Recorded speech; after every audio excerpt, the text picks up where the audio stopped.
Welcome to our new series on building livable legacies. Let's take a deep dive into the incredible stories of women who are not just dreaming big, but building livable legacies that will inspire future generations. Join us as we explore how we can transform our communities, leaving a powerful impact that echoes through time, and learn how we can start crafting our own legacies today. Welcome to Livable Legacies.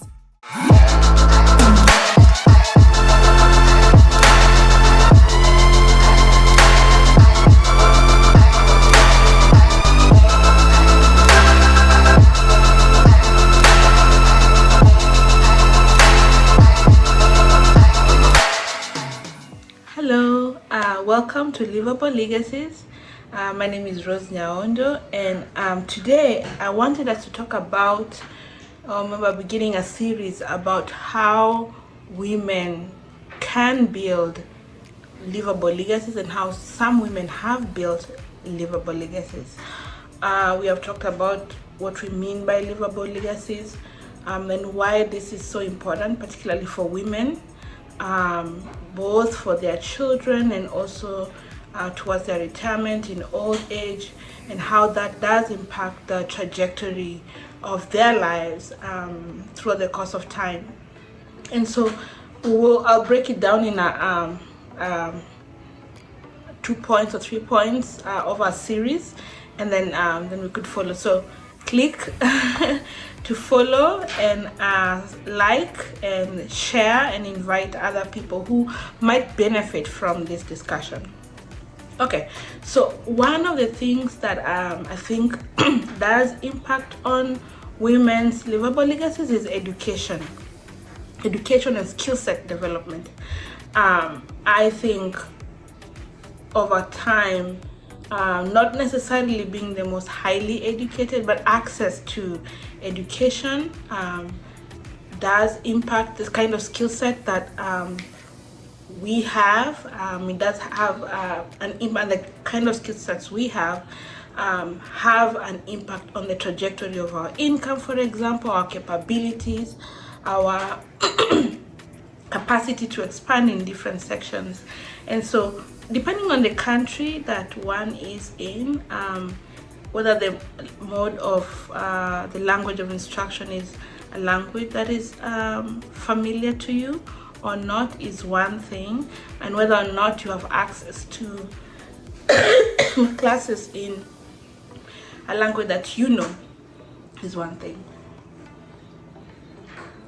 I think particularly for immigrants, this is a big blocker and an impediment to their personal development and access to opportunities, because particularly if one is moving from a country to a country whose predominant language is foreign, and maybe that is not their first language, then there is an issue of access to the knowledge itself and the practice of the skill set itself. So that's one issue. The other issue is access to diversified skill sets.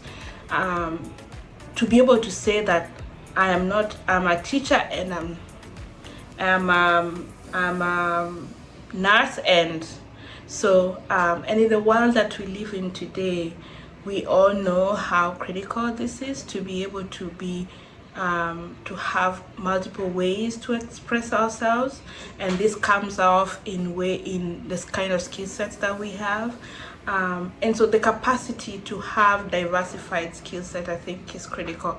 I think for me, and I'm not saying that everyone has to have a PhD. It's not practical, but in my journey to getting to where I am, moving into a new country, and I've moved countries several times also, is the same skill set helped me settle in language, helped me settle in a different country. That at that time it was Tanzania. So I moved from Kenya to Tanzania, and I was teaching there. And I felt the need to, grow and expand and be more, and went back to school and did my master's in something like, I think it was non-profit management, so long ago.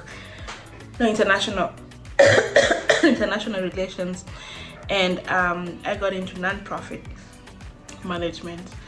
And so and that skill set helped me build on that and help me get access into more opportunities, because now I was not just a teacher, and the skills that I learned from being a teacher were transferable to every other opportunity that I got from there. My skill set in management helped me have access to a lot more opportunities down the line. And when I came to the US, and because I come from Africa, and you know, education is a big deal, obviously. And so, and a title more than anything, particularly if you are to settle back home, is at that time meant something. And so I thought, okay, I'm gonna get that title. And so I went for my PhD.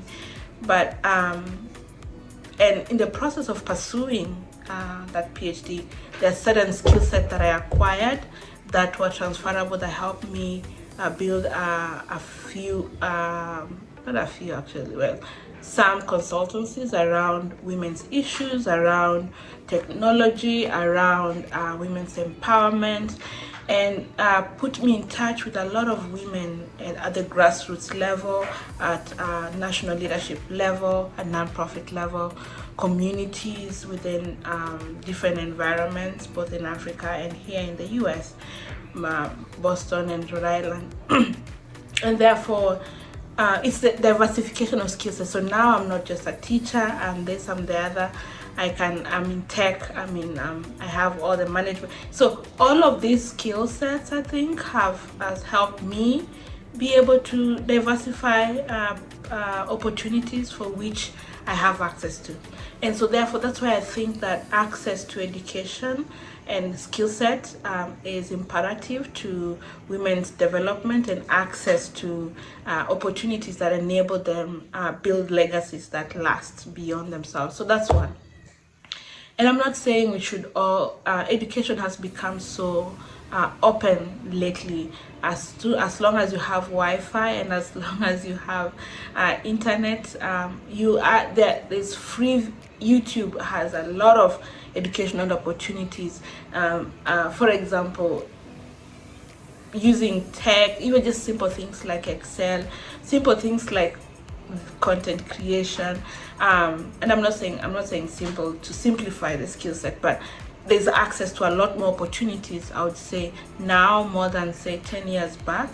And especially post-COVID has opened up a lot of avenues for skill set development that we can access, and using those skill sets, then we can begin to apply ourselves in opportunities and places that will give us access to diversified sources of income, diversified opportunities to express ourselves, diversified opportunities for all the other aspects of life that we have that enable us live that sustainable legacy behind us.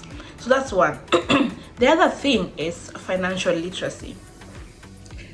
It is not enough to be able to have an income.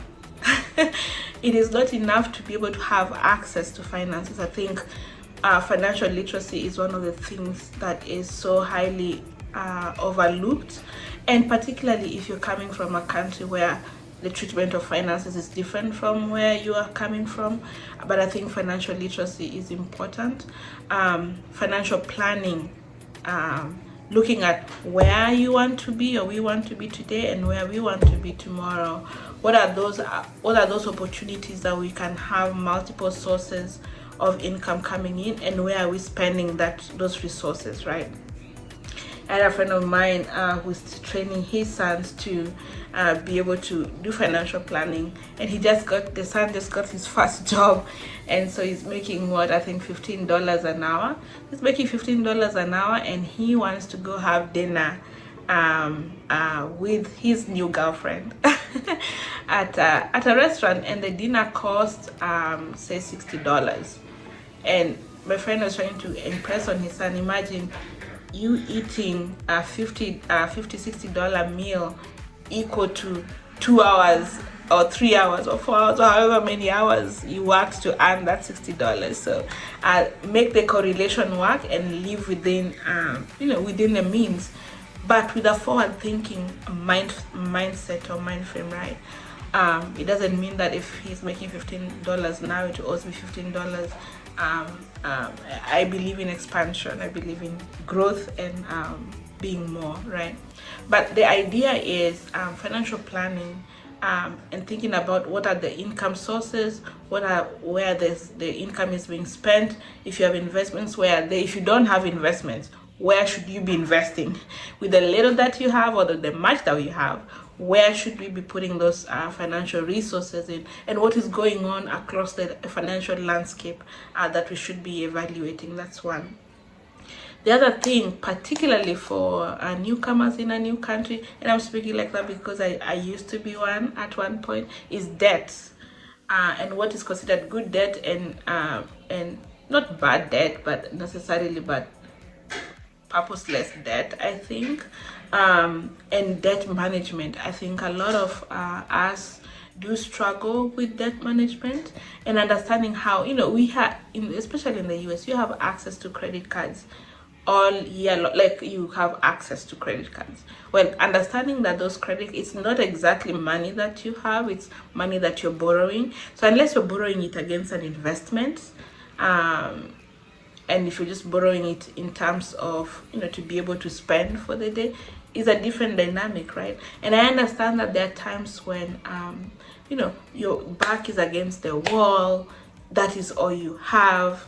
You might not be able to live the next day or be able to get the next meal or be able to, make ends meet, and that is what is standing between you and the wall. And in those cases, that is something that you have to think about, or we have to think about. But I mean, outside certain circumstances, just acquiring credit card debt for no good reason, I think is not good financial planning. That's one. But on the other hand, there are times when your back is against the wall and that credit card is all you have. Well, then that's a different circumstance, I would say. I have been in such places for sure, and and that's, I'll tell you the stories another time. And those are very, it's you against the world, that kind of situation. And so that's a different and that's a different situation, and maybe we'll talk about that later on in the series. So debt management is a good thing, and understanding that that some of this debt can follow you for a long time, and it's not necessary. It's like your money is flowing out of you without, particularly in those interests, money is flowing out of you.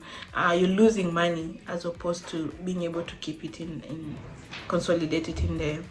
And there are different kinds of ways, particularly in this country, and I imagine wherever else you are, where there are different ways to manage debt. So that's something else. Then the other thing about financial literacy that is very near and dear to my heart is entrepreneurship. And you find that all of us, I believe, can be entrepreneurs. We're not all just consumers. I think we can all be entrepreneurs. And particularly if you look in the social media now, and then community even, someone is always doing something. Stores are being opened at the local stores, and we're supporting local businesses. And I think it's a beautiful thing to watch, to understand that it's not just the big corporates that can make big moves. Also small businesses, community businesses can also make big moves, particularly in this age of social media and all the marketing capability that is happening across the landscape, right? And so I believe entrepreneurship is another opportunity that women can explore, and you see women exploring, right? You see on social media women in their pajamas with their children making millions, selling digital products, for example, or being affiliate marketers for something, or in Etsy you see a lot of handmade, homemade products being shipped out of people's homes. So I think there's opportunities. It's just exploring where to step, what are your interests, and what's your target, that kind of thing. But also to just aspire to not just settled for your 9 to 5 or your regular job. What else can you do? And it brings us back to the conversation of, yes, you're one thing, also what else? You are an entrepreneur, you are a nurse, and you are a mechanic, and you're a mom, and because there's so much more to our lives than just one thing. We cannot just define ourselves by, one dimension, right? There are multiple facets and phases of our lives as we go through life, right? And the other thing I think with regards to financial literacy is and entrepreneurship is, what entrepreneurship does is be able to diversify the sources of income. Okay, if you lose your job today, for example, what is your fallback plan? You have a business, you have a property with resources coming in, or you have this business you run baking cakes, or you're doing hair, or you sell kids toys, that kind of thing. So what else is there? If it's like having a fallback plan. If this fails, there's still money coming in. If this fails, there's still money coming in, and therefore that overall helps with the financial and economic stability. But financial literacy is a whole field that people go to school for, and it's a lot of information that I cannot reduce to just this one discussion. So thank you for watching. Follow and like, press like, subscribe, also share with family, friends, and anybody else you think would benefit from this. Again, my name is Rose, and again, there's no limit. Let's be limitless. Thanks for watching. Don't forget to hit the like button and subscribe so you never miss out on the latest content. I'll catch you in the next one.